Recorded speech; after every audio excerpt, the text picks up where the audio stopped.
Nash equilibrium is basically, don't hold this against me, the linguistic formula is each player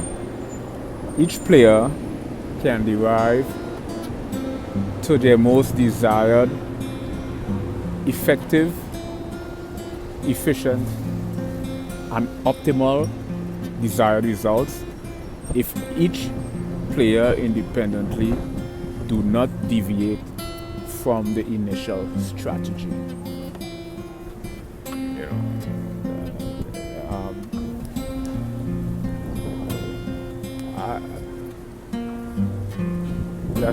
That reminds me of time dilation.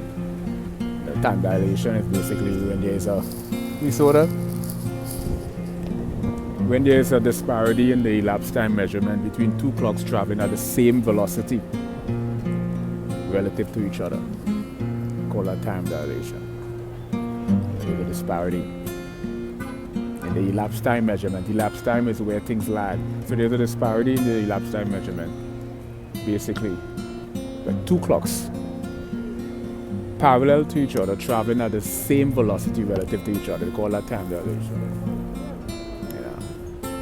I don't know how that relates to Nash equilibrium and governing dynamics.